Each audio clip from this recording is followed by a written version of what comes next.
नमस्कार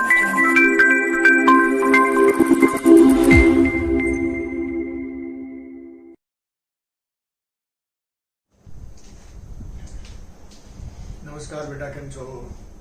last lecture में આપણે ઇમ્પોર્ટન્ટ પોઈન્ટ જોઈ ગયા.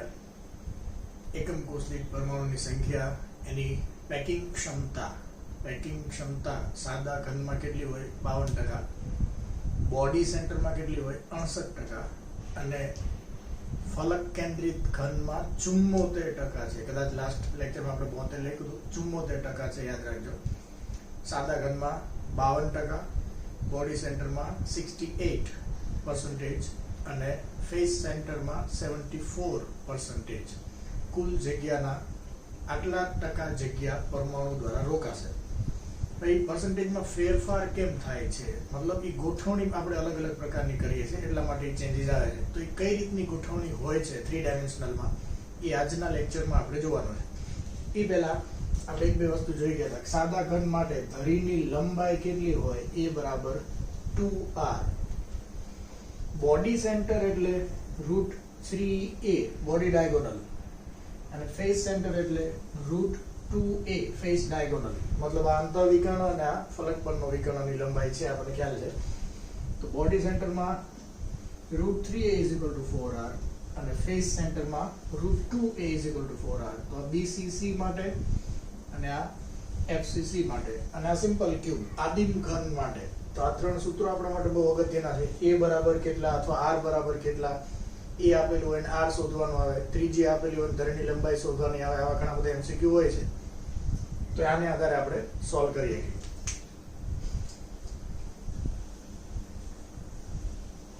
હવે આગળ આમાં ગોઠવણી કઈ રીતની હોય છે, તો પહેલા આપણે જોઈ લઈએ સાદો ઘન, આદિમ ઘન.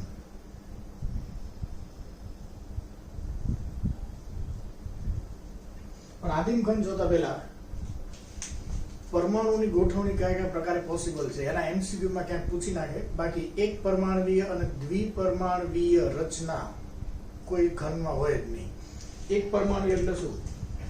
x અક્ષની દિશામાં જ માલ. એક પરિમાણીય 1 2 3 4 બધા પરમાણુ ખાલી x અક્ષની દિશામાં લાઈનસર જ ગોઠવાય. એવો કોઈ ઘન પદાર્થ રિયલમાં ન હોય. એક પરિમાણીય ઘન શક્ય નથી. એટલે આપણે ખાલી એક લાઈન કરી દીધી પરમાણુની. હવે એક પરમાણુ દેખાય નહીં, તો એક પરમાણુની લાઈન હોય પતલી, ક્યારે દેખાય નહીં, અને એવો ઘન પદાર્થ હોય નહીં. ઘન હંમેશા આ કરોડો નાના નાના સૂક્ષ્મ પરમાણુ નજીક નજીક આવીને બધી બાજુ ગોઠવાય, ત્રિપરિમાણમાં ગોઠવાય, ત્યારે કંઈક આપણને દેખાય એવો ઘન પદાર્થ બને. પણ જો આમ હોય એક પરિમાણીય, તો એનો સવર્ગાંક કેટલો? તો કે કોઈ પણ પરમાણુ કેટલાને અડે? તો કે એક આ બાજુ ને એક આ બાજુ, સવર્ગાંક 2. ટૂંકમાં આપણે શું લખીએ? Coordination number 2. આ તો MCQ માં પૂછે. બાકી રિયલમાં એક પરિમાણીય કે દ્વિપરિમાણીય ઘન હોય નહીં. એક પરિમાણીય હોય તો એટલે કે હોય નહીં, પણ એક પરિમાણીયમાં એનો સવર્ગાંક કેટલો થાય? 2. સવર્ગાંક એટલે શું? કોઈ પણ પરમાણુ બીજા કેટલા પરમાણુના ડાયરેક્ટ ટચમાં છે. જો દ્વિપરિમાણીય રચના આપણે વિચારીએ, દ્વિપરિમાણીય એટલે શું? x અને y બે અક્ષમાં જાય, z માં નહીં. મતલબ એક સમતલ પરમાણુનું સમતલ ખાલી બને, ઉપર નીચે કંઈ ન હોય, એક લેયર બને. તો દ્વિપરિમાણીય રચના ખાલી આપણે વિચારવા માટે, રિયલમાં કોઈ ઘન પદાર્થ દ્વિપરિમાણીય હોય નહીં. આવું એક સમતલ આપણે બનાવીએ, એક લેયર ખાલી, આની ઉપર નીચે કંઈ ન હોય. તો અહીંયા કોઈ પણ એક પરમાણુ એના સમતલમાં બીજા કેટલાને અડેલો છે? આ 1, આ 2, આ 3, આ 4. મતલબ દ્વિપરિમાણીયમાં આ પ્રકારની જે રચના છે એમાં કોઓર્ડિનેશન નંબર કેટલો થાય? 4. અને આ કયા પ્રકારની ગોઠવણી કહેવાય? દ્વિપરિમાણીય સમચોરસ. મૂળ તો આ 4 ભેગા થઈને ચોરસ બનાવે છે. દ્વિપરિમાણમાં બીજી પણ એક રચના પોસિબલ છે.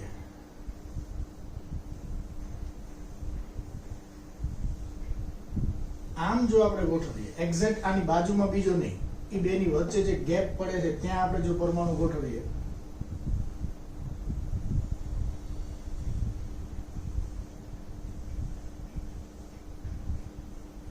તો આ દ્વિપરિમાણીય જ છે. આમ ખાલી લેયર જ બનશે, આની ઉપર અને નીચે કંઈ નહીં આવે. પણ સેન્ટરમાં જે પરમાણુ છે એ કેટલાને અડેલો છે? 1 2 3 4 5 અને 6 ના ટચમાં છે. તો અહીંયા કોઓર્ડિનેશન નંબર 6 થાય. તો આ 6 ને અડેલો છે, એ 6 ને આપણે એટેચ કરીએ તો કેવો આકાર બને? ષટકોણ. તો આ બંને દ્વિપરિમાણીય રચના જ કહેવાય. આ દ્વિપરિમાણીય સમચોરસ રચના અને આ દ્વિપરિમાણીય ષટકોણીય રચના. સમચોરસ ટાઈપની રચના હોય તો સવર્ગાંક 4 થાય, ષટકોણીય ટાઈપની રચના હોય તો સવર્ગાંક 6 થાય. પણ હજી કહું છું, દ્વિપરિમાણમાં ઘન પદાર્થ ન હોય. આની ઉપર નીચે આવા ઘણા બધા બીજા લેયરો બને એટલે ત્રિપરિમાણીય રચના બને જે ઘન પદાર્થ હોય. અને હવે આપણે એના વિશે જોવાનું છે.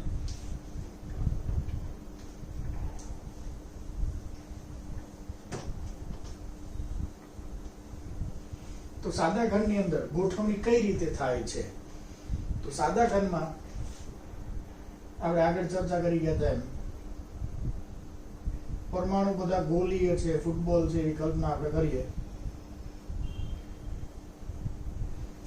તો ફૂટબોલ આપણા રૂમમાં આપણે મૂકવાના છે. આ એક રૂમ આપણો ઘન પદાર્થ છે એમ સમજીએ. તો ફૂટબોલની પહેલી લાઈન આપણે દિવાલની બાજુમાં કરી દીધી. બાજુમાં એવી ને એવી બીજી લાઈન, ત્રીજી લાઈન, ચોથી લાઈન, આખું તળિયું આપણે પેક કરી નાખીએ. એવી ને એવી જ લાઈન કરવાની આપણે.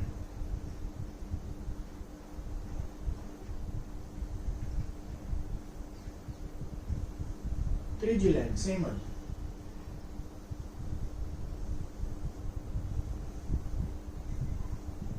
આ રીતે આખું તળિયું આપણે પેક કરી દીધું. આ જે રીતે આપણે પહેલું સ્તર ગોઠવણી કરીને બનાવેલું છે, જે રીતની ગોઠવણી છે એને આપણે કહીએ એ પ્રકારની ગોઠવણી. ગમે તે નામ આપી શકાય, આપણે એ નામ આપીએ. હવે આપણા રૂમમાં આપણે ફૂટબોલ ભરવાના છે, આખો રૂમ ભરવાનો છે. એમાં પહેલું સ્તર નીચે આપણે તૈયાર કરી નાખ્યું.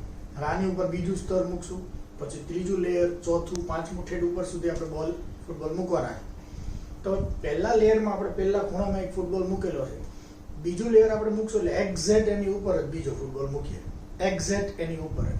મતલબ આ જે પહેલું સ્તર છે આવું નવું ઉપર બીજું, એવું ને એવું ત્રીજું, ચોથું, પાંચમું, મતલબ આની ઉપર નીચે બધી સાઈડ સેમ લેયર જ આવશે. તો પહેલી ગોઠવણી આપણે જે રીતે કરી એને એ કહીએ તો બીજું પણ એ, ત્રીજું પણ એ, dash dash dash dash dash.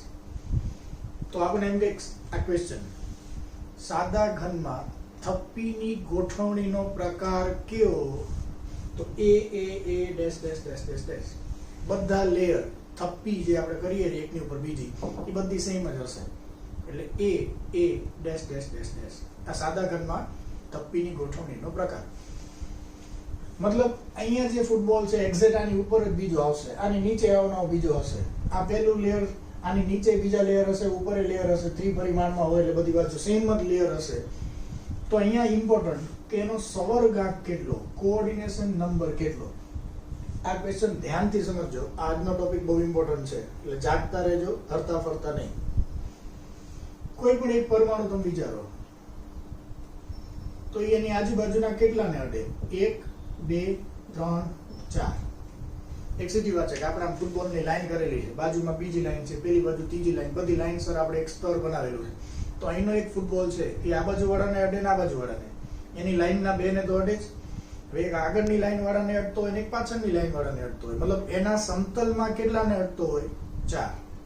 પણ હવે આવું નવું લેયર ઉપર છે અને આવું નવું લેયર નીચે છે. તો એની ઉપર પણ એક હશે, એની નીચે પણ એક હશે. એ બેને ટચમાં તો હશે જ.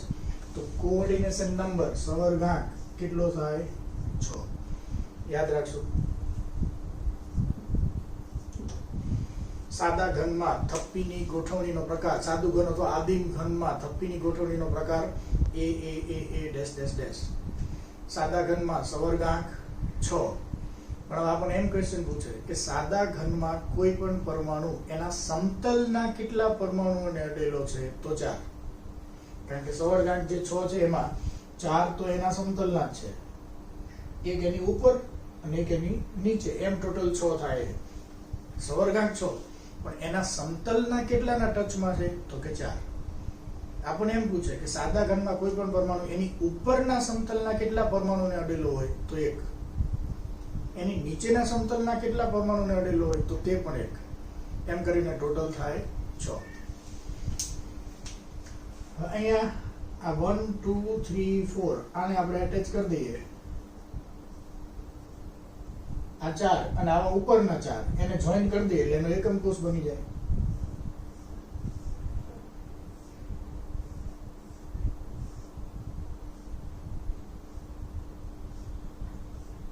આ નીચેના ચાર,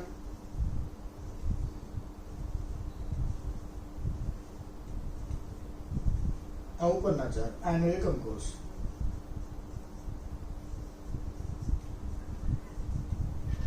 અને જે આકૃતિમાં આપણને દેખાય છે એ પ્રમાણે આ ડોટ આપણે અહીંયા ખાલી દોરી. ડોટ શું છે? જે તે પરમાણુ, અણુ, આયન જે હોય તેનું કેન્દ્ર. અધરવાઇઝ પરમાણુ તો એકબીજાને અડેલા છે, જે આપણને ખ્યાલ જ છે. આ પરમાણુ એકબીજાને સાદા ઘનમાં અડેલા છે, અને માટે ધરીની લંબાઈ a કેટલી થાય? હમણાં જ આપણે જોઈ ગયા, a = 2r. અને સાદા ઘનમાં પેકિંગ એફિશિયન્સી, પેકિંગ ક્ષમતા કેટલી? 52%.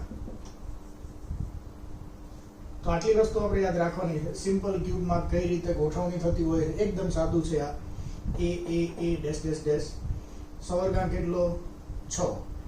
એમાંથી એના સમતલના કેટલાને અડે? 1 2 3 4. એના સમતલના 4. ખાલી સમતલના પૂછે તો 4 જ.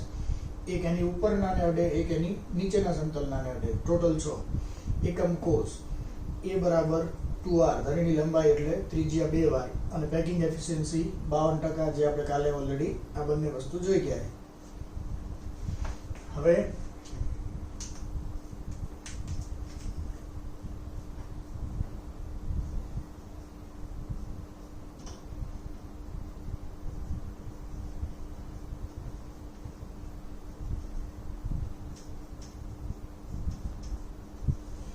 અંતઃકેન્દ્રિત ઘન, body centre, cubic, close packing arrangement. અંતઃકેન્દ્રિત ઘન ખાસ ધ્યાન રાખજો કઈ રીતે બને.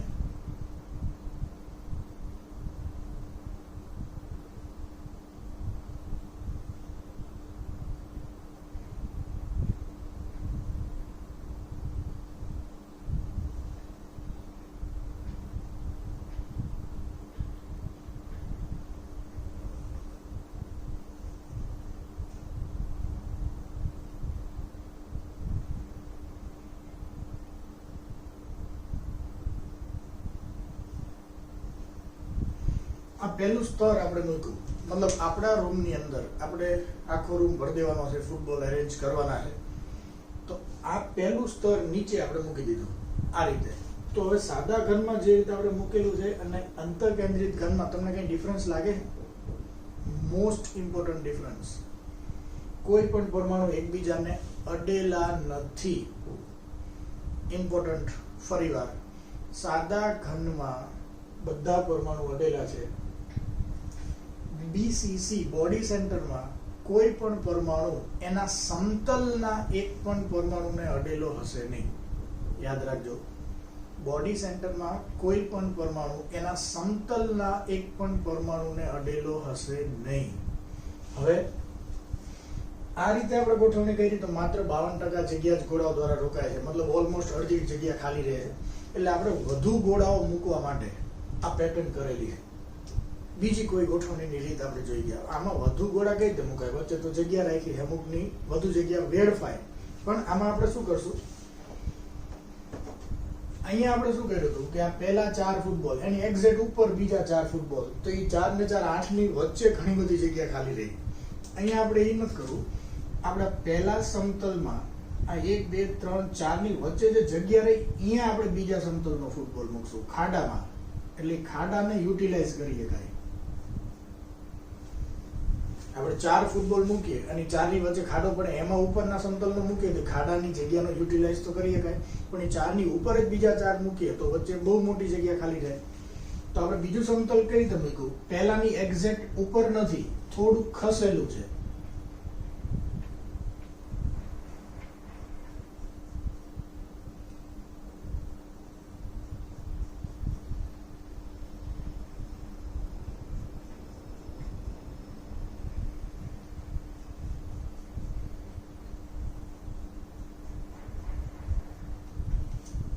બીજું સમતલ થોડુંક પહેલા કરતા અલગ છે. એક્ઝેક્ટ પહેલાની ઉપર જ બીજાનો બોલ હોય તો એના જેવું સમતલ કહેવાય. આ પહેલા જેવું નથી. તો પહેલું સમતલ જે આપણે મૂકેલું એને A કહીએ, તો બીજાને B કહીએ. એક્ઝેક્ટ પહેલાની ઉપર નથી, પહેલાના જેવું જેવું ફર્સ્ટ જે હતું એની એક્ઝેક્ટ ઉપર હોય તો એ જ કહેવાય. તો પહેલું લેયર A, તો બીજું પાછું B. અહીંયા પહેલા સમતલના પરમાણુઓ એકબીજાને અડેલા નથી, તો પછી એની ઉપર આપણે બીજા સમતલમાં ફૂટબોલ મૂકશું, એ એકબીજાને અડવાના નથી જ.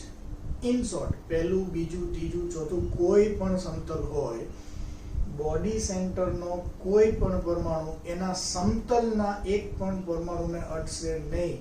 આ યાદ રાખજો સરખી રીતે.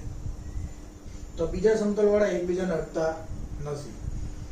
હવે આની ઉપર આપણે ત્રીજું લેયર મૂકીએ. હવે ધ્યાનથી જોજો, ત્રીજું કઈ રીતે મૂકશું? તો કે 1 2 3 4 ની વચ્ચે ખાડો પડે, એની ઉપર આપણે ત્રીજા સમતલનો ફૂટબોલ મૂકીએ તો એક્ઝેક્ટ નીચે જે પહેલા સમતલનો છે એની ઉપર જ ત્રીજા સમતલનો આવશે ને.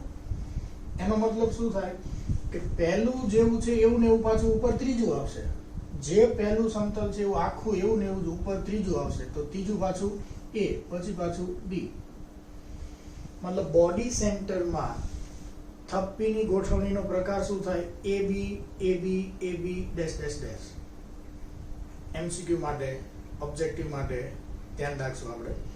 બોડી સેન્ટરમાં થપ્પીની ગોઠવણીનો પ્રકાર AB AB AB dash dash dash. હવે ઇમ્પોર્ટન્ટ, આ જે પરમાણુ છે એ નીચેવાળા કેટલાને અડે છે? 4 ને. નીચેવાળા 4 ની ઉપર આપણે આ પરમાણુ મૂકેલો છે. હવે નીચે પહેલા સમતલમાં 4 છે, એવા ને એવા 4 ઉપર ત્રીજા સમતલમાં હશે, કારણ કે પહેલું અને ત્રીજું સમતલ તો સેમ છે. તો આ નીચેવાળા 4 અને ત્રીજા સમતલના 4, એની વચ્ચે આ પરમાણુ સેન્ડવિચ થઈ ગયો. પહેલા સમતલના 4 અને ત્રીજાના 4, એટલે આપણે આમ કલ્પના કરીએ કે આપણી પાસે 4 ફૂટબોલ છે, ઉપર એ 4 ફૂટબોલ છે અને વચ્ચે એક ફૂટબોલ છે ને આપણે એનાથી દબાઈ દીધો. મતલબ વચ્ચે વાળો નીચેના 4 ઉપરના 4 8 ને અડે, તો સૌરગાંઠ કેટલો થાય? 8. અને આ જ અંતઃકેન્દ્રિત ઘનની રચના થઈ. તો આને આધારે એનો એકમ કોષ આપણે જે બનાવીએ છીએ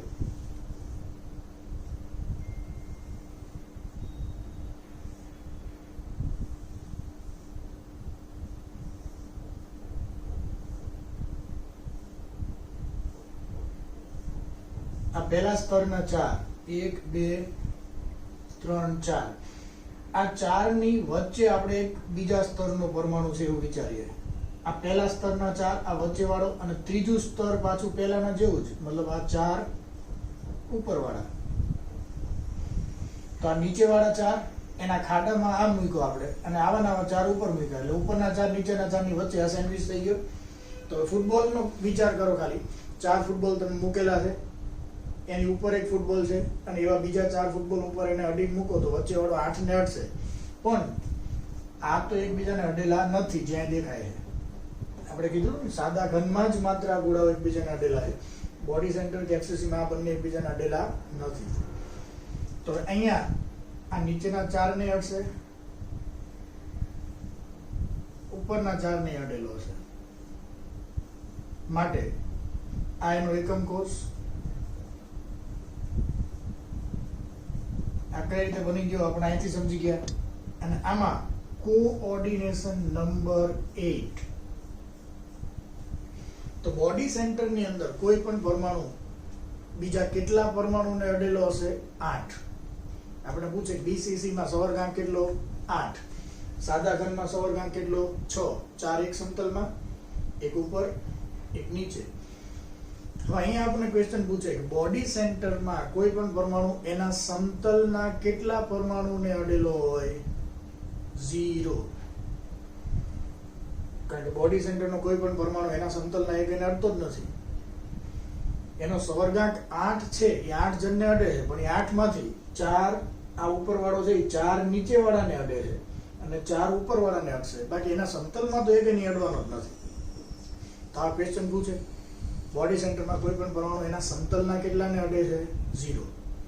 બોડી સેન્ટરમાં કોઈ પણ પરમાણુ એની ઉપરના સમતલના કેટલા પરમાણુને અડશે? 4. એની નીચેના કેટલાને અડશે? 4. ટોટલ સૌરગાંઠ કેટલો? 8. અને આની પેકિંગ એફિશિયન્સી, પેકિંગ ક્ષમતા 68%. આના કરતા તો થોડી વધી ગઈ. કેમ? તો કે આપણે આ 4 ની વચ્ચે જે ખાડો પડે છે એમાં પરમાણુ મૂક્યો, મતલબ આપણે થોડોક જગ્યાનો વધુ ઉપયોગ કરીએ છીએ આમાં, એટલે વધુ પરમાણુ ગોઠવી શકાય એટલે આની પેકિંગ એફિશિયન્સી કરતા બોડી સેન્ટરની પેકિંગ એફિશિયન્સી થોડીક વધે છે, જે 68% થાય છે.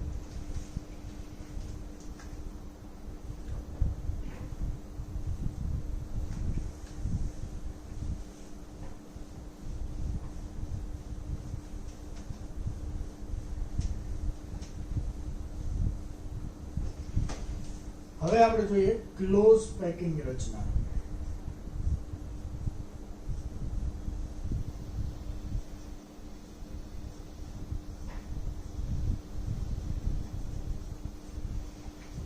મેક્સિમમ નજીક કઈ રીતે ગોઠવી શકાય? ક્લોઝ પેકિંગ રચના મેક્સિમમ નજીક કઈ રીતે ગોઠવી શકાય?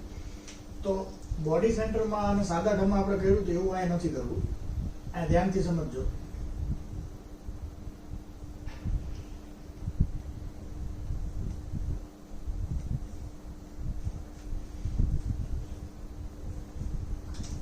સાઈડમાં જ આકૃતિ દોરો.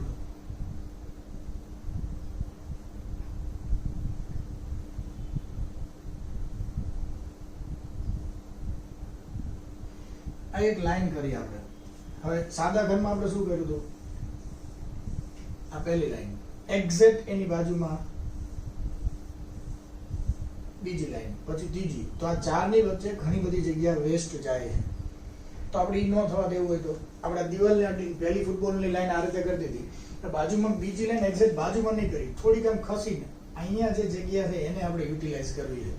તો બાજુની લાઈન આપણે આ રીતે કરીએ.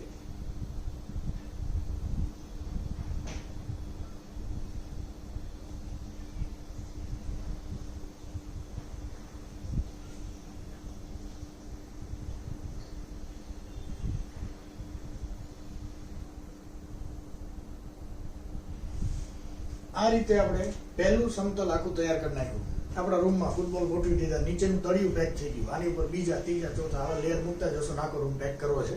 તો આને આધારે આપણને એટલો જ આઈડિયા આવ્યો કે આમાં જે ચારની વચ્ચે મોટી ભાગની જગ્યા ખાલી રહેતી હતી એ આમાં ઓછી રહેશે. મેક્સિમમ જગ્યા આપણે આમાં યુટિલાઇઝ કરી શકશું. મતલબ મેક્સિમમ નજીક ગોઠવવાનો આપણે ટ્રાય કરીએ છીએ. એટલે આને આપણે ક્લોઝ પેકિંગ રચના, એકચ્યુઅલી આને ક્લોઝેસ્ટ પેકિંગ અરેન્જમેન્ટ કહેવાય. ક્લોઝ તો આ છે જ બોડી સેન્ટરમાં, સિમ્પલ ક્યુબમાં, પણ ક્લોઝ પેક શબ્દ વાપરે એટલે આપણે આને ધ્યાનમાં લેશું. હવે આ પહેલું સ્તર જે આપણે ગોઠવું એને કહેશું એ પ્રકારની ગોઠવણી. જે રીતના છે પણ એ રીતે એ પ્રકારની ગોઠવણી આપણે કરીશ. સપોઝ આની ઉપર, આની ઉપર આપણે બીજું લેયર મૂકશું. તો બીજું લેયર આપણે એવી રીતે મૂકીએ કે જગ્યાનો મેક્સિમમ યુટિલાઇઝેશન થાય. તો એના માટે શું કરી શકાય? આ ત્રણની વચ્ચે, અહીંયા ચાર નથી, જો 1 2 3 4, આ ચારની વચ્ચે ખાડો હતો, અહીંયા ત્રણની વચ્ચે ખાડો આવશે, કારણ કે આપણે એ રીતે પરમાણુ ગોઠવેલા છે. તો એક્ઝેક્ટ આની ઉપર ફૂટબોલ નહીં મૂકીએ, પણ આ 1 2 અને 3 ની વચ્ચે જે ખાડો પડે ત્યાં આપણે ફૂટબોલ મૂકીએ. તો એ ખાડાનો મેક્સિમમ યુટિલાઇઝેશન થઈ જાય. પણ એ પહેલા એટલું જોઈ લો કે કોઈ પણ એક પરમાણુ એના સમતલના કેટલાને અડેલો છે? 6. એટલે આ ષટકોણીય રચના થઈ ને, એકની આજુબાજુ 6, મતલબ એક પરમાણુ એના સમતલના 6 ને અડેલો છે. આ ધ્યાનમાં રાખશું આપણે. એને આપણે અલગથી એવું હોય તો દોરીએ નાખી. એક સમતલમાં એક પરમાણુ એની આજુબાજુના 6 ને અડેલો છે.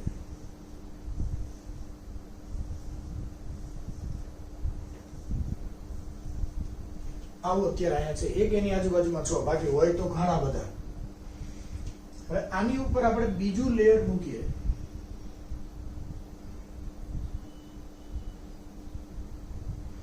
આ રીતે આ 3 ની ઉપર જે ખાડો પડ્યો એની ઉપર આપણે મૂકી દઈએ.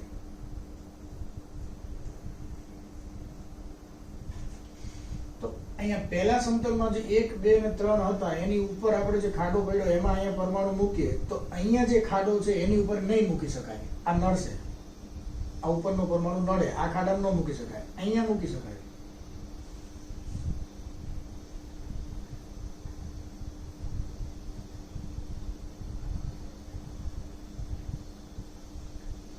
એની ઉપર મૂકી દીધું આપણે.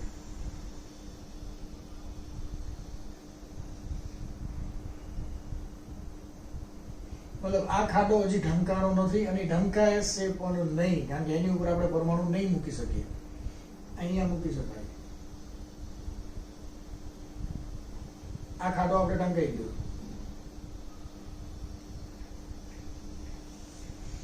હવે આપણે બીજી લાઈન અહીંયા કરવી પડશે. આની ઉપર મૂકી શકાય, આની ઉપર મૂકી શકાય, આની ઉપર નહીં, કારણ કે આની ઉપર તમે પરમાણુ મૂકશો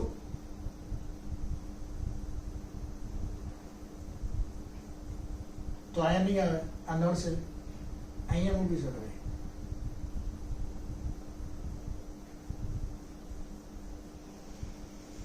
મતલબ આ રીતે આખું ઉપર નીચે આગળ પાછળ બધે બીજું લેયર આપણે મૂકીએ. તો પહેલું લેયર એ હતું, તો બીજું લેયર બી. બી મતલબ શું? પહેલા કરતા અલગ. આપણે પહેલા પરમાણુની એક્ઝેક્ટ ઉપર બીજો પરમાણુ નથી મૂકેલો, એટલે એ કંઈક અલગ છે. તો પહેલું એ તો બીજું બી. હવે ધ્યાનથી સમજજો. માની લો કે આ બીજું સમતલ નથી, એને દૂર કરી નાખ્યું આપણે. ધ્યાનથી સમજજો, બીજું સમતલ નથી. પહેલા સમતલમાં જે અહીંયા સેન્ટરમાં પરમાણુ છે એની આજુબાજુમાં કેટલા હતા? 6, જે આપણે અહીં દોરેલા છે. આ પહેલા સમતલના જે 6 છે, ફરીથી દોરું છું.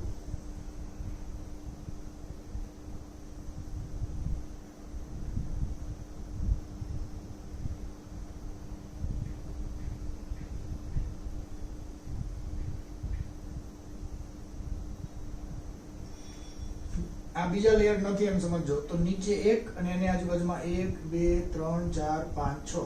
તો આ સેન્ટરમાં જે પરમાણુ છે એની આજુબાજુમાં ટોટલ છિદ્રો કેટલા થાય? અહીંયા 1 2 3 4 5 અને 6 છિદ્રો થાય, જેની ઉપર આપણે ફૂટબોલ મૂકી શકીએ. હવે જો આ છિદ્ર ઉપર તમે ફૂટબોલ મૂકશો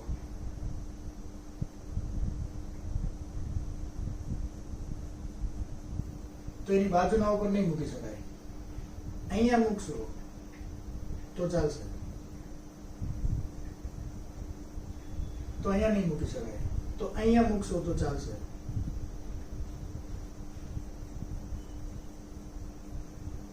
અહીંયા નહીં મૂકી શકાય. મતલબ એક ઉપર મૂકો તો બીજામાં નહીં આવે, અહીંયા મૂકો તો અહીંયા નહીં આવે, અહીંયા મૂકો તો અહીંયા જે છિદ્ર છે એમાં નહીં આવે.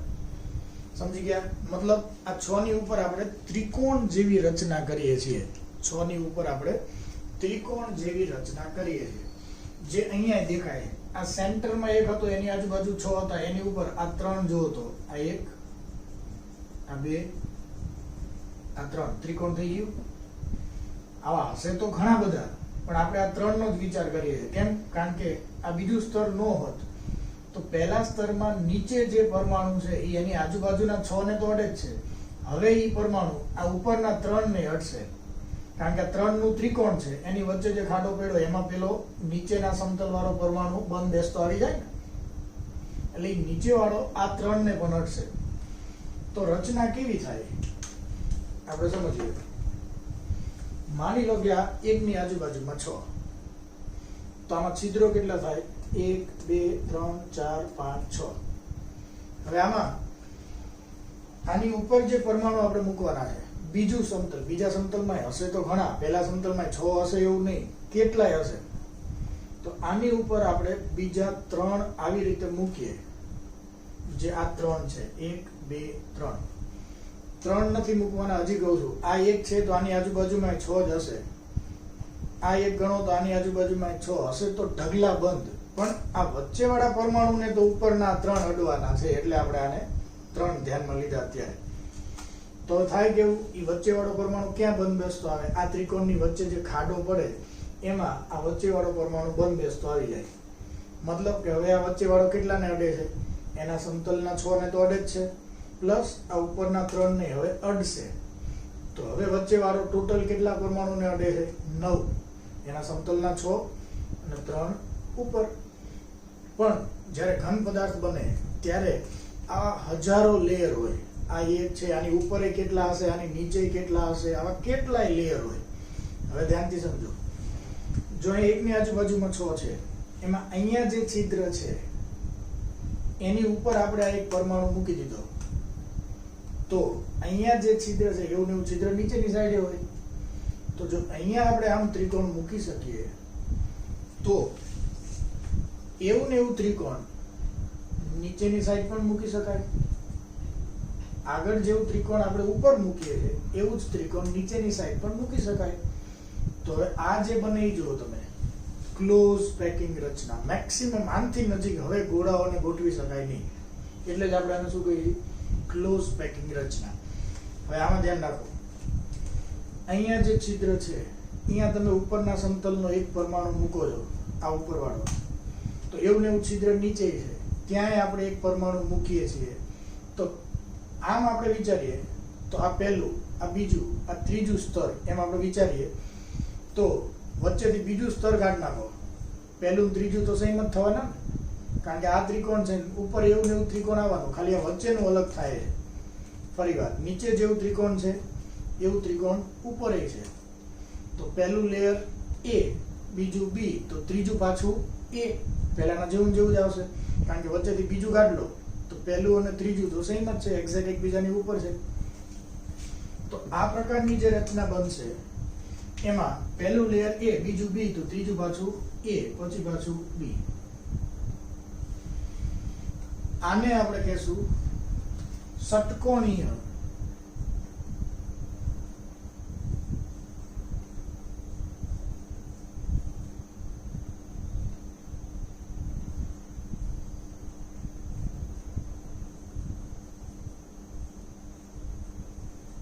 ક્લોઝ પેક રચના.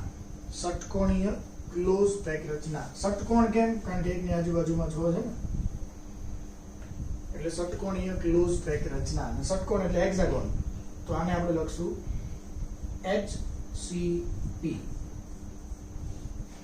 HCP મતલબ hexagonal close packing arrangement. Hexagonal close packing arrangement. કઈ ટાઈપ હશે એમાં? AB, AB dash dash dash. તો આ રીતની ગોઠવણી થાય. હવે ઇમ્પોર્ટન્ટ, ધ્યાનથી સમજો. અહીંયા આપણે આ 6 છિદ્રોમાં આ ઉપરના છિદ્રમાં આપણે આ પરમાણુ મૂકીએ છીએ તો એની બાજુમાં નથી આવતો, અહીંયા મૂકી શકાય, અહીંયા નો આવે, અહીંયા મૂકી શકાય. એટલે ઓલ્ટરનેટ આમ 3 માં આપણે મૂકીએ છીએ એટલે આવું ત્રિકોણ થાય છે ને, એક ઉપર અને 2 નીચે, આવું ત્રિકોણ બને છે. પાછળ સેમ કન્ડિશન છે. હવે અત્યારે આપણે HCP માં શું કર્યું? અહીંયા આપણે ઉપર એક પરમાણુ મૂકી દીધો, ઉપર, તો 2 નીચે આવ્યા. પાછળ એવું ને એવું જ કર્યું, એક ઉપર ને 2 નીચે, સેમ જ ત્રિકોણ મૂકી દીધું. મતલબ પહેલું ત્રીજું સેમ થઈ ગયું, પહેલું ત્રીજું સેમ થઈ ગયું. ઓકે, હવે આપણે એમાં ચેન્જ કરીએ. શું? તો કે આગળની સાઈડ એક ઉપર અને 2 નીચે, આવું ત્રિકોણ છે, એક ઉપર અને 2 નીચે. પાછળની સાઈડ ઊંધું કરો, 2 ઉપર અને 1 નીચે, આમ મૂકી દો. આગળ કેવું ત્રિકોણ છે? એક ઉપર 2 નીચે. પાછળ કેવું ત્રિકોણ છે? 2 ઉપર 1 નીચે. તો એ થશે તો સેમ વસ્તુ, ક્લોઝ પેકિંગ રચના એના જેવી જ થશે. એમાં જેટલા પરમાણુ નજીક નજીક હતા આમાં એટલા જ રહેશે, એમાં કોઈ ફેરફાર નહીં થાય. પણ પહેલું સ્તર A, બીજું B, તો ત્રીજું C, કારણ કે એ અલગ છે. પહેલું ત્રીજું સરખા નથી. કેમ? કારણ કે પહેલામાં ત્રિકોણ ઊંધું છે, ત્રીજામાં ઊંધું છે, એ એક્ઝેક્ટ એકબીજાની ઉપર નહીં આવે. તો ત્રીજું C થશે. એટલે આ રીતે જો આપણે ત્રીજું લેયર અલગથી ગોઠવીએ તો એમાં થપ્પીની ગોઠવણીનો પ્રકાર શું થશે?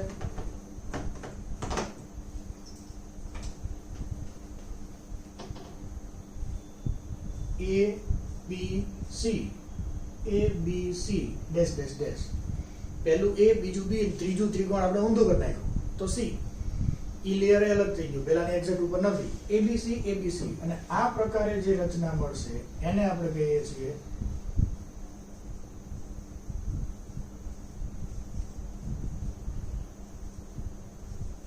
ફલક કેન્દ્રિત ખંડ અથવા ફલક કેન્દ્રિત રચના. ટૂંકમાં આપણે આને શું કહીએ છીએ? FCC, face centre cubic close packing arrangement. અને એનો એકમ કોષ આપણને ખ્યાલ જ છે.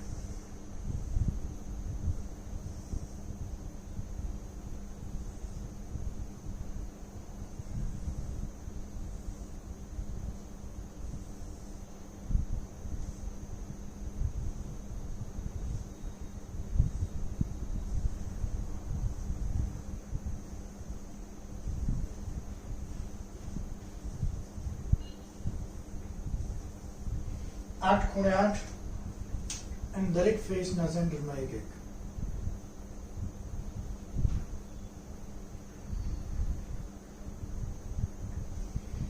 આ એનો એકમ કોષ થાય, FCC નો એકમ કોષ થાય. હવે આમાં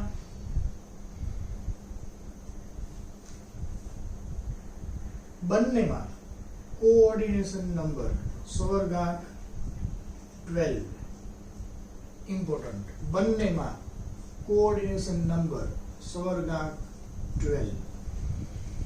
કઈ રીતે? તો હમણાં જ આપણે જોઈ ગયા, કોઈ પણ એક પરમાણુ એના સમતલના કેટલાને અડે છે? 6. એની ઉપર 3 મૂકો તો હવે આ વચ્ચેવાળો આ ઉપરના 3 ની વચ્ચે અહીંયા બંધ બેસતો આવશે, તો એ ઉપરના 3 ને અડવાનો જ છે. 6 3 9.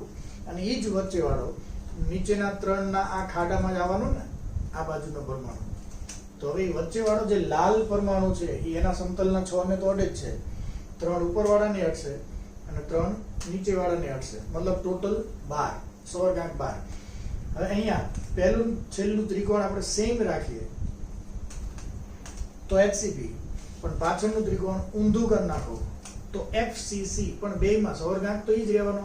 ત્રિકોણ આમ કરો કે આમ, આ વચ્ચેવાળો ઉપરના 3 ને અડવાનો જ છે, મતલબ બેયમાં સવર્ગાંક તો 12 જ થાય.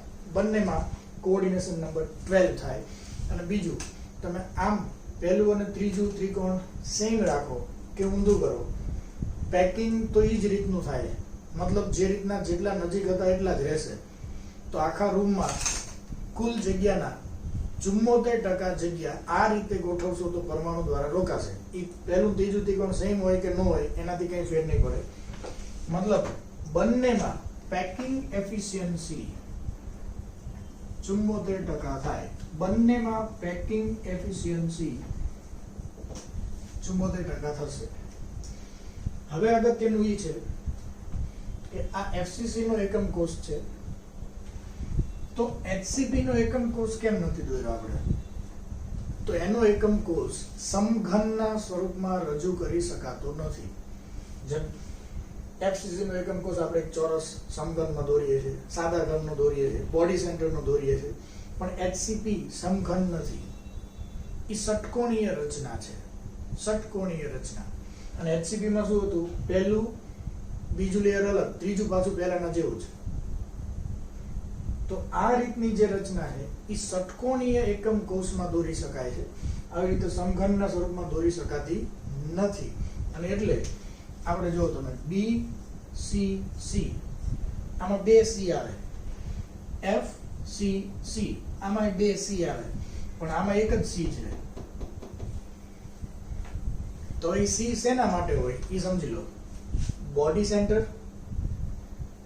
Cubic, close packing arrangement. Body centre મતલબ બોડીના સેન્ટરમાં એક છે. ક્યુબિક, ક્યુબ એટલે સમઘન, તો એ સમઘન છે. અને ક્લોઝ પેકિંગ એરેન્જમેન્ટ, ઘન બધા છે એટલે નજીક નજીક છે. અહીંયા ફેસ સેન્ટર, ક્યુબિક, ક્યુબિક એટલે સમઘન, ક્લોઝ પેકિંગ એરેન્જમેન્ટ. પણ આનો એકમ કોષ સમઘનના સ્વરૂપમાં છે જ નહીં, તો અહીંયા ક્યુબિક શબ્દ નો આવે, કારણ કે આ હેક્સાગોનલ છે, ષટકોણીય છે, તો ક્યુબિક નો થાય. એટલે આમાં એક આ જે ક્યુબિક વાળો C છે એ આમાં નહીં આવે. Hexagonal close packing arrangement, body centre cubic close packing arrangement, face centre cubic close packing arrangement. પણ હેક્સાગોનલ ક્યુબિક નો આવે. હેક્સાગોનલ હોય તો ક્યુબિક નો હોય, ક્યુબિક એટલે સમઘન, તો હેક્સાગોનલ નો હોય. એટલે હેક્સાગોનલ ક્લોઝ પેકિંગ એરેન્જમેન્ટ. તો એનો એકમ કોષ છે એ ષટકોણીય રચના છે. હવે કઈ રીતે?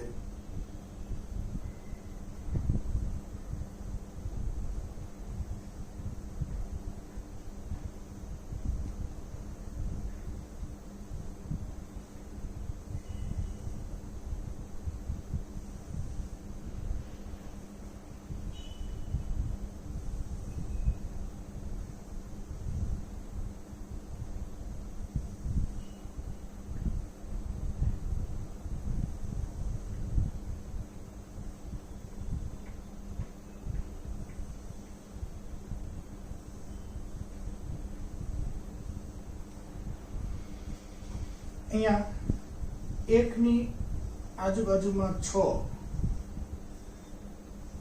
અહીંયા વચ્ચે 1, એ આ 6 ને અડેલો હોય.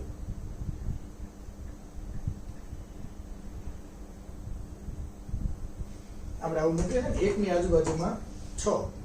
હવે આની ઉપર આપણે આવું એક ત્રિકોણ ગમે મૂકી દઈએ. આ ત્રિકોણ મૂકી દીધું. હવે આવા 1 ની આજુબાજુમાં 6 પાછા આની ઉપર મૂકી દઈએ. એટલે પહેલું લેયર જે છે ઈ 1 ની આજુબાજુમાં 6, બીજું અલગ, અને ત્રીજું પાછું એના જેવું ને જેવું 1 ની આજુબાજુમાં 6 ઉપર મૂકી દઈએ. હવે હમણાં તમે એવું કીધું 6 ઉપર 3 નીચે 3. એ 3 આપણે મૂકીએ છીએ, હોય નહીં 3. એની આજુબાજુમાં 6 તો હોય જ.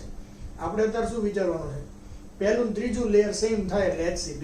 તો 1 ની આજુબાજુમાં 6 છે, એની ઉપર ત્રિકોણ મૂકો, અને બીજા 1 ની આજુબાજુમાં 6 ઉપર મૂકી દો.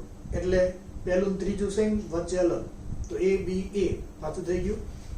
તો 1 ની આજુબાજુમાં 6, આ ઉપરનું 1 ની આજુબાજુમાં 6.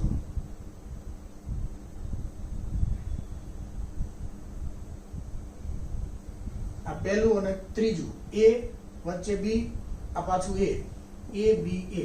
વચ્ચે શું હશે? 3 પરમાણુનો ત્રિકોણ.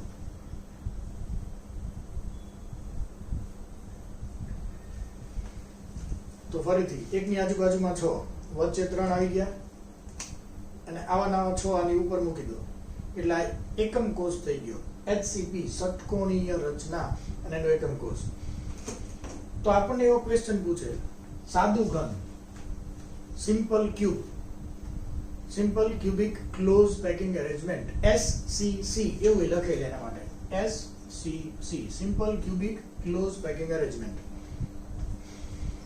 BCC, body centre cubic close packing arrangement. FCC, face centre cubic close packing arrangement. HCP, hexagonal cubic નહીં, હેક્સાગોનલ ક્લોઝ પેકિંગ અરેન્જમેન્ટ. આ 4 ઓપ્શન આપણને ક્વેશ્ચનમાં આપેલા હોય, અને એમ કે નીચેના પૈકી કોણ ઘન નથી, તો આપણને કન્ફ્યુઝન થાય. ઘન પદાર્થનું ચેપ્ટર છે, તેમાં તો બધા ઘન જ હોય ને. તો આપણે આગળ કીધું હતું, ઘન એટલે ઘન પદાર્થ નહીં સમજવાનું, સમઘન કોણ નથી. તો HCP નો એકમ કોષ સમઘન નથી, કારણ કે એ ષટકોણીય છે. તો એવો ક્વેશ્ચન પૂછે કે નીચેનામાંથી કોણ ઘન નથી, તો HCP ઘન નથી, બાકીના છે. આ એક ઇમ્પોર્ટન્ટ વસ્તુ ધ્યાનમાં રાખજો. HCP ના એકમ કોષમાં આપણે જોવા જઈએ તો 1 ની આજુબાજુમાં 6 છે. હવે આવા કેટલાય 1 ની આજુબાજુમાં 6, 1 ની આજુબાજુમાં 6 ગોઠવાતા જાય.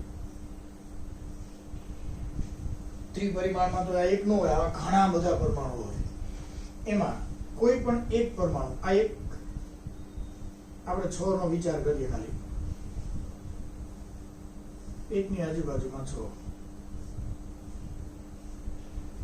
તો ધ્યાનથી સમજો, આ 6 અને આની ઉપરના 6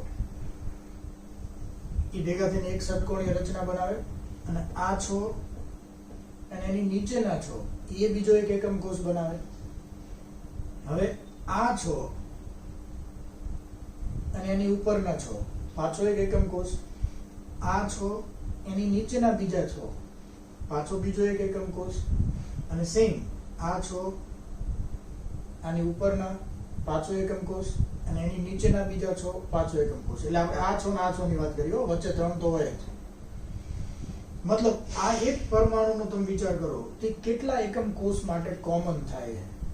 જો આ 6 એમાં એ આવી ગયો, એની ઉપરના 6 તો એક એકમ કોષ બને, એમાં આ છે. આ 6 અને નીચેના 6 ભેગા થઈને એકમ કોષ બને, એમાં આ છે. હવે આ 6 નો વિચાર કરો તો એમાંય છે. તો આ 6 ભેગા થઈને ઉપર એક હારે ને એક નીચે સાથે બીજા 2 એકમ કોષ બનાવશે, એમાંય આ છે. અને આ 6 ની આપણે વાત કરીએ તો એમાંય આ છે. આ 6 એની ઉપરના 6 ભેગા થઈને એક એકમ કોષ બનાવે, નીચેના 6 સાથે બીજો બનાવે, તો એ બંનેમાં આ તો છે. મતલબ આ ષટકોણીય રચનામાં ખૂણા પરનો પરમાણુ 6 એકમ કોષ માટે કોમન હોય.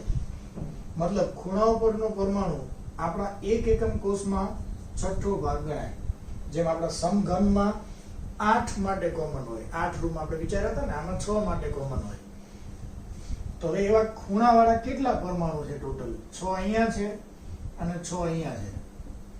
ટોટલ 12 પરમાણુઓ છે, પણ એનો માત્ર છઠ્ઠો ભાગ પ્રત્યેક એકમ કોષમાં ગણાય. એટલે ખૂણાવાળા બધા ભેગા થઈને કેટલા પરમાણુ બને? 2. પ્રત્યેક એકમ કોષ દીઠ પરમાણુની સંખ્યા આપણે ગણીએ તો 2. હવે આ જે છે એ ફેસના સેન્ટરમાં છે. હવે માનો કે આ 6 અને આની ઉપરના 6 અને આ જ 6 અને એની નીચેના 6 બીજો એક એકમ કોષ બનાવે તો આ ફેસ સેન્ટર વાળો અડધો આપણા રૂમમાં અને અડધો નીચેના રૂમમાં. તો આ ફેસ સેન્ટર વાળો અડધો અને આ બીજો અડધો એ ફલકના કેન્દ્ર વાળા અડધા અડધા 2 એટલે 1. અને આ જે ત્રિકોણ છે એ તો આખે આખું આપણી અંદર જ છે, એ કોઈ ભાગ પડાવવા આવવાનું નથી. તો વચ્ચેના 3 બીજા તો 3 4 5 6 મતલબ HCP ના એક એકમ કોષ દીઠ પરમાણુની સંખ્યા કેટલી? 6 થાય. HCP માં એક એકમ કોષ દીઠ પરમાણુની સંખ્યા 6 થાય. આ ધ્યાનમાં રાખજો, કામ લાગશે. અને ફાઇનલી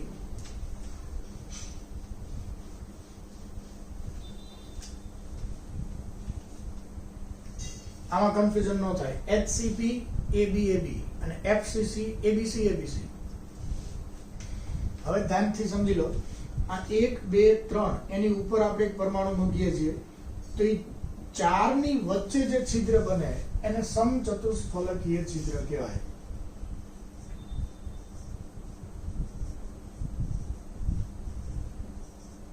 એને આપણે ટૂંકમાં લખશું ટેટ્રાહેડ્રલ વોઇડ. વોઇડ એટલે છિદ્ર, ટેટ્રાહેડ્રલ એટલે સમચતુષ્ફલકીય. તો આ સમચતુષ્ફલકીય આકાર કેવો હોય આપણને ખબર જ છે. સમચતુષ્ફલકીય આકાર કેવો હોય? 3 નીચે અને 1 ઉપર. CH4 સમચતુષ્ફલકીય આકાર થયો ને. તો આમાં એવું જ છે, 3 પરમાણુ નીચે હતા અને એક એની ઉપર આપણે મૂકીને એ છિદ્ર આપણે ઢાંકી દીધું.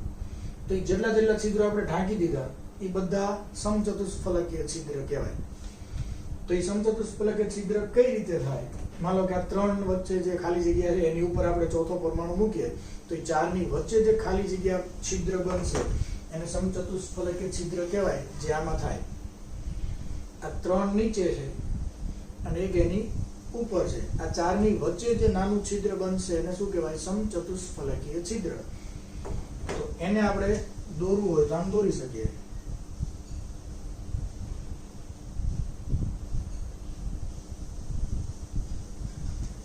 આ 3 એક સમતલમાં અને એક એની ઉપર. આ 4 ની વચ્ચે જે છિદ્ર બને એને કહેવાય ટેટ્રાહેડ્રલ વોઇડ, મતલબ સમચતુષ્ફલકીય છિદ્ર. હવે અહીંયા એક છિદ્ર એવું છે કે જે બીજા સમતલના ગોળા મૂકીએ આપણે તોય ઢંકાણું નથી.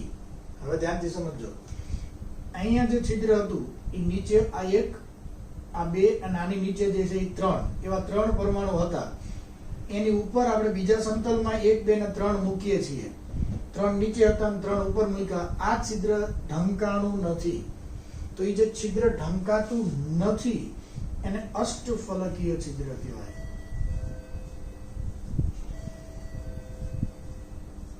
ટૂંકમાં આપણે એને કહેશું ઓક્ટાહેડ્રલ વોઇડ, અષ્ટફલકીય છિદ્ર. એની આકૃતિ આપણે કઈ રીતે દોરશું? તો બીજું સમતલ કાઢી નાખો. પહેલા સમતલમાં 1 2 અને 3 ત્રિકોણ હતું એ આપણે દોરીએ.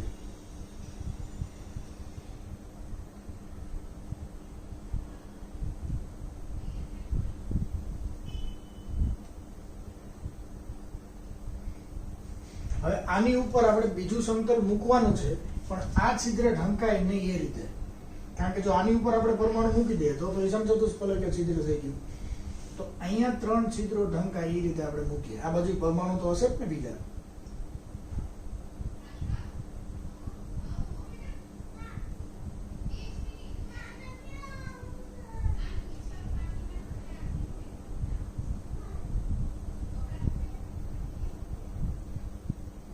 આ રીતે આપણે ઉપર બીજા 3 મૂક્યા, 3 નીચે અને 3 ઉપર.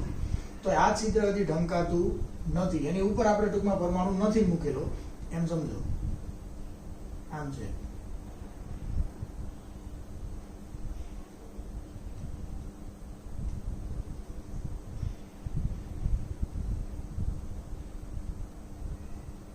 તો આ બીજું સમતલ.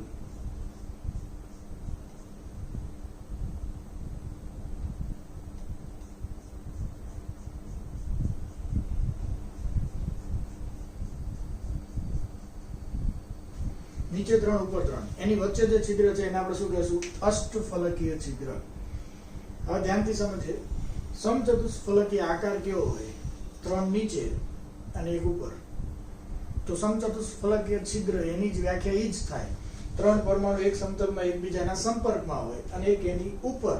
આ 4 ની વચ્ચે જે છિદ્ર બને એને સમચતુષ્ફલકીય છિદ્ર કહેવાય. 3 પરમાણુ એકબીજાના સંપર્કમાં અને એક એની ઉપર. આ 4 ની વચ્ચે જે છિદ્ર બને એને સમચતુષ્ફલકીય છિદ્ર કહેવાય. અષ્ટફલકીય આકાર કેવો હોય? તો આપણે 11th માં ભણ્યા હતા AB6 આવતું હતું ને કેમિકલ બોન્ડિંગમાં, SF6. તો અષ્ટફલકીય આકાર કેવો હતો?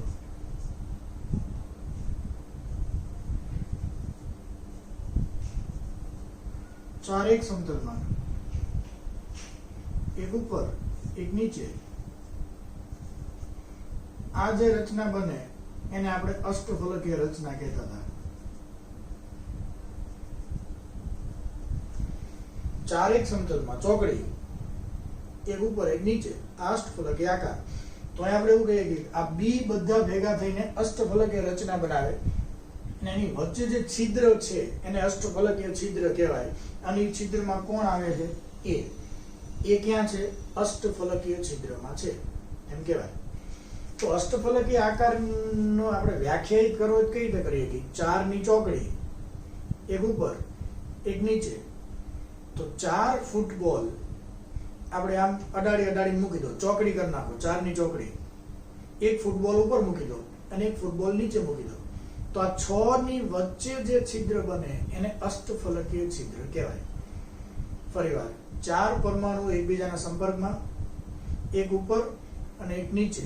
આ 6 ની વચ્ચે જે છિદ્ર બને એને અષ્ટફલકીય છિદ્ર કહેવાય. તો આકાર તો આપણે એવી રીતે દોરતા નથી. આપણે આકાર કઈ રીતે દોર્યો? 3 નીચે અને 3 ઉપર એમ દોર્યો. હકીકતમાં બે એક જ થાય. કઈ રીતે સમજીએ?